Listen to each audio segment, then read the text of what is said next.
What's up, Cory Reporters? Welcome back to my channel. Let's recap the finale episode of Teen Mom Family Reunion. It wrapped up just in time to usher in Teen Mom next chapter. So kudos to them on the timing there.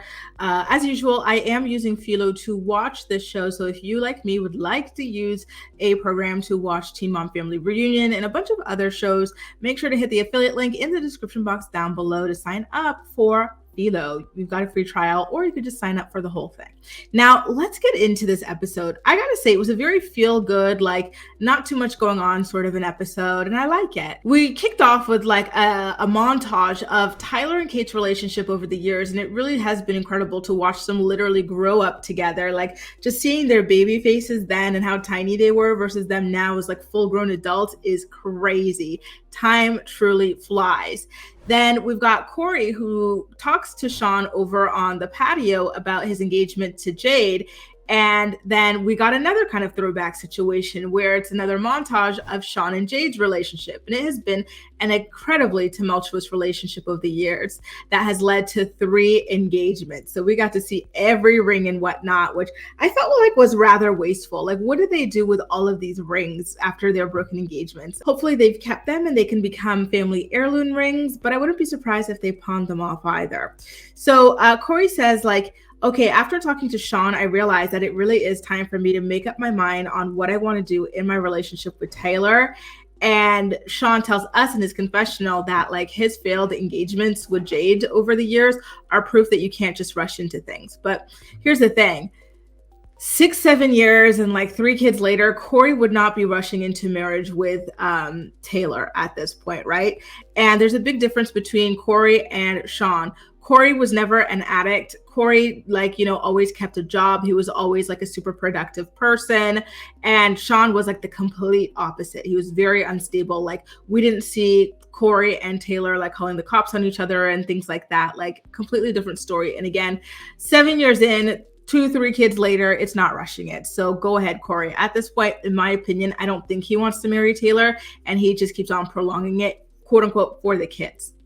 Now, speaking of Sean, it's time for him to have a solo scene with Jade. They subject us to some sort of boudoir photo shoot featuring a giant butt plug with a tail, which, okay, all right. It was giant, guys. Like, I mean, gigantic. I was like, oh, all right. Like, is this something that the photographer rents out to various clients? Like, how is this thing sterilized? Like, oh, very, very interesting. So I gotta say, I was quite happy when Sean started pulling out things that he doesn't want to use because they were too explicit and raunchy. And I was like, thank you, Sean. Thank you so much for this, because I'm so tired of just extreme vulgarity being like peddled, promoted, and normalized. So I'm really happy that he had some level of sense, especially after Brianna and her filthy, like, chlorine booty eating thing. Like, Now, back at home, Mackenzie and her emergency Black boyfriend actually leave the vacation early because he's got to work, something that most of these other men don't know a damn thing about.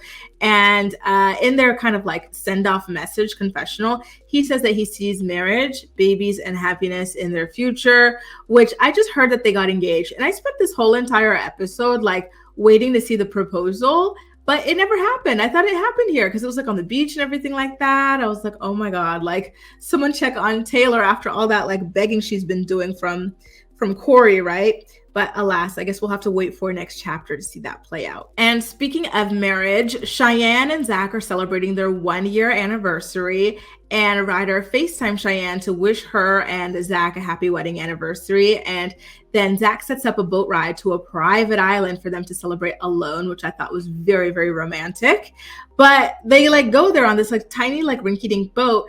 And then the next scene over, we see all the rest of the cast going over on a yacht to join them on that island. I was like, oh, that's not fair. They had like this tiny little thing and the rest of the gang has a yacht, unlimited booze and stuff. Like, it was really lovely. I gotta say, watching all the men give Tyler his flowers for being super vulnerable over the years and really like hanging in there and cleaving to his wife and his girlfriend and his baby mama to make that relationship work. Like, Tyler has opened the door to show that men can cry, like, show their emotions and support their women through very difficult times and communicate effectively. And he has been doing this since he was super duper young. There's a lot of grown ass people who won't even do this now. For example, when I was seeing this, I didn't watch The Golden Bachelor, but seeing the controversy of how these people called it quits like months into getting married. And it's like, this guy was a teenager, like 13 when he got with his girl, and like they've stuck it out through like thick and thin, like really, really like hard times, and then these people can't even make it work, and they're like grown. Come on now, give him his flowers. Anyway, did we ever see a resolve on Zach and Cheyenne's shooting situation? Because they used to say that they couldn't talk about it on the show because it was an ongoing case. But here in this episode, they say that it's over and they celebrate like overcoming it. But we still don't have any details on what happened, Zach's relation to the shooter, and nothing has come out in the press. It's all so strange. And at this point, y'all, I don't want to be rude, but like when they were on the boat in like their bathing suits and stuff, I'm like, didn't two of you get BBLs? As in you got like your stomach liposuction to be flat and then you put the fat in your butt? Because these girls have made absolutely no effort to maintain their results. Like they risked their lives for nothing. Okay. Like Kaya and Leah, who are natural, are snatched, to the gods. Right. And even Kayla, who's pregnant, looks a little bit tighter than these two. Like, come on, y'all. Like, this really goes to show you do not need to risk your life to have a beautiful body. You need to eat properly and you need to participate in physical activity at the end of the day. Like, I was a little bit aghast, you guys, not to like shame them or anything. I was like, did y'all not get maybe like what's going on here? Anyway, moving right along, speaking of Kayla, I had no idea that she and Kaya were close enough for her to ask Kaya to be the baby's godmother. Like, that's a huge title to bestow on someone, so they must be very close, right? Or does Kayla just not have friends? I'm curious. When I think about Kayla, I think about how sad it is that like she and Luke did not work out, because her relationship with Luke's family really was beautiful while it was. Like, I think she was really tight with, or am I mistaking that? There was someone ironically named. There was like a black girl named Ivory or something like that. Was that Kayla's friend or was that Luke's friend? Because that's who I thought like would have been the godmother, right? Like that's who she was tight with. But I digress. It's been a while since I watched Young and Pregnant, and I only watched like one season of it, by the way. Now, for Ryan, the baby daddy, to say that he wanted for Kaya to be the godmother, I thought that was weird. Like, why did he like kind of do that? Like, they made this announcement together as a couple, and then here he is like, yeah, I want you to be the godmother. Well, why'd you say that? And how does Ryan know Kaya? I got to go down the rabbit hole on that because it was very strange. And if he does not know Kaya outside of Kayla, then it's extra weird. The nipple twisting weirdo. I don't like this guy. He's very weird vibes. Anyway, when all the people start like jumping off the yacht and stuff into the water, and I just couldn't help but think of how jealous I am that people can do this. Like, I am terrified of drowning, even with a life jacket, y'all. I just really have to get swimming lessons so that I overcome this fear, like, because that's my dream, to be able to jump off a boat. Like, I do all these like beautiful vacations, you know what I mean? Like, I've been to all these beautiful like, countries and just like the water and this and that, and I've never been able to jump off a boat or to go like further than my like tippy toes. Like, I really need to overcome this. So please, prayer circle, let's go. I'm gonna overcome this one day, I swear to you guys. When I was in Croatia, we rented and it was like a rinky-dink boat. Like, like you can rent those like little paddle boats and stuff. It's two people, then it's got a slide on top of it. We rented one of those, and then I had my life jacket. I was like, I'm gonna do this. So I slide off, and I'm so stupid because I've never jumped in water because, again, I'm always scared of drowning, right?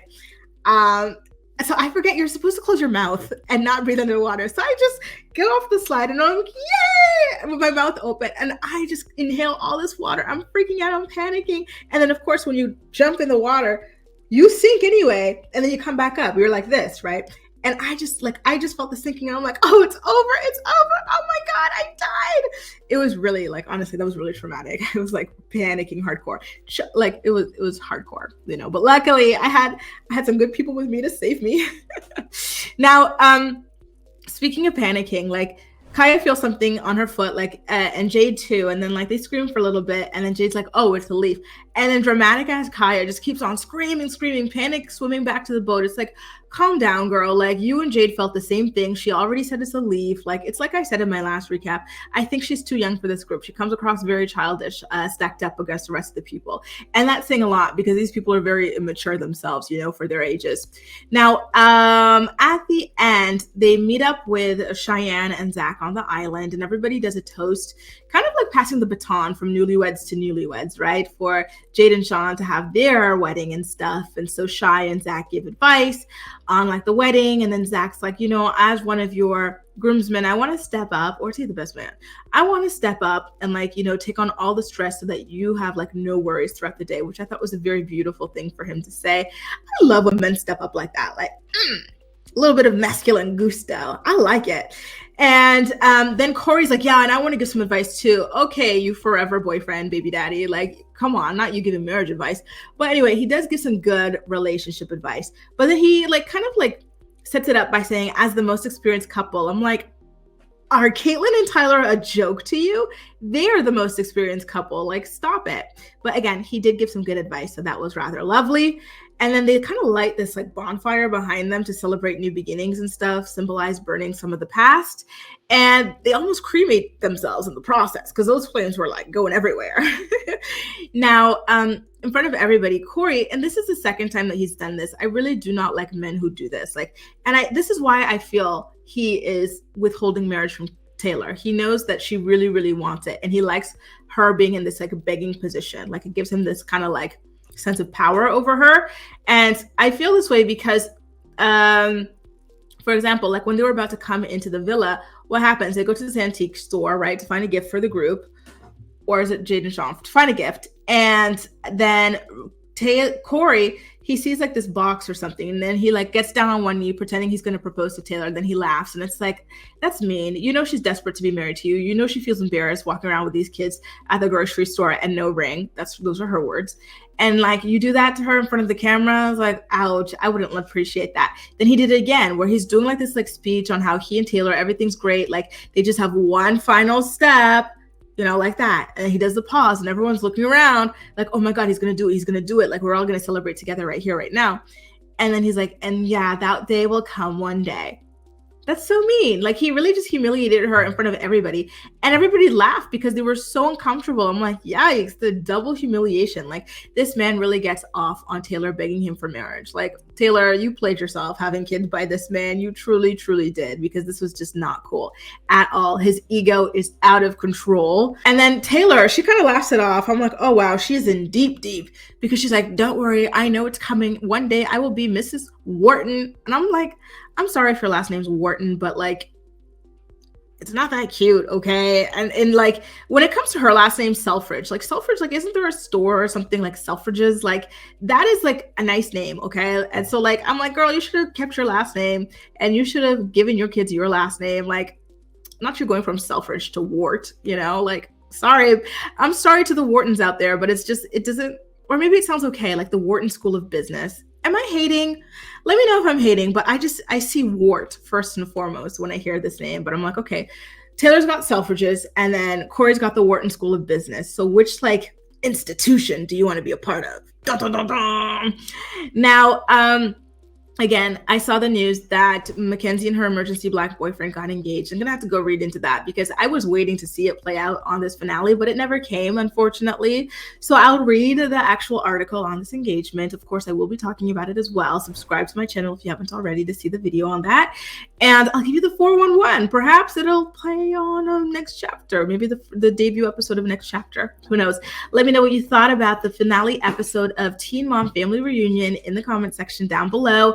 And as usual, we'll chat. Once again, I do have an affiliate link if you'd like to watch the show or many other reality shows on Philo Network, which has over 70 different channels, including TLC, A&E, Lifetime, MTV, you name it, they've most likely got it. Okay, that's all for now. Thank you so much for watching, and I'll see you next time. Bye, guys.